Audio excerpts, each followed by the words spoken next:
আজকের রেসিপি হচ্ছে পোলাও। রানা হোমের কিচেনে আপনাদের স্বাগত জানাই। তাহলে চলুন শুরু করা যাক। প্রথমে আমরা বাদশাভোগ চালকে ভিজতে দিয়েছি। একটা হাঁড়িতে আমি জল গরম করতে দিয়েছিলাম, সেটা গরম হয়ে গেছে। ওর মধ্যে আমি 2টি তেজপাতা, পরিমাণ মতো নুন, কালার হওয়ার জন্য আমি এর মধ্যে রং দিয়ে দিলাম। এবার এটাকে ভালো করে নেড়ে নিয়ে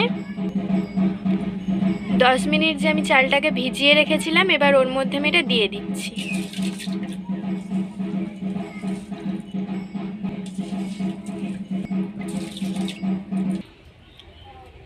এবার চালটা হাফ সেদ্ধ হওয়ার জন্য ঢাকা দিয়ে দিলাম।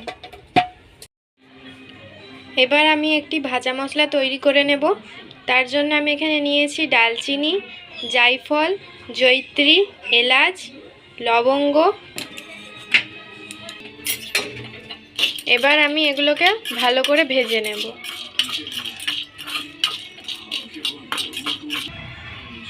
ভাজা হয়ে গেছে, এবার এটাকে আমি গুঁড়িয়ে নেব। হাফ সেদ্ধ হয়ে গেছে, এবার আমি এটা নামিয়ে নেব। নামানো হয়ে গেছে।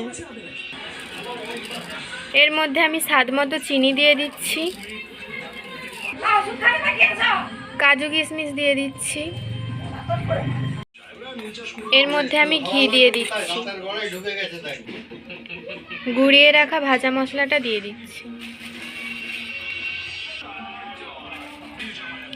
স্বাদ মতো নুন দিয়ে দিচ্ছি।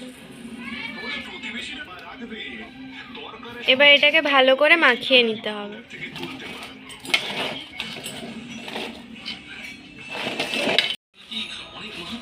মাখানো হয়ে গেছে, আমার পোলাও তৈরি। এটি দেখতেও যেমন সুন্দর হয়েছে, খেতেও তেমন সুন্দর হয়েছে। আমার ভিডিও যদি আপনাদের ভালো লেগে থাকে তাহলে সাবস্ক্রাইব করুন আমাদের চ্যানেলটি, যাতে পরের ভিডিওর জন্য নোটিফিকেশান আপনারা পান। তো ভালো থাকবেন, সুস্থ থাকবেন। টাটা।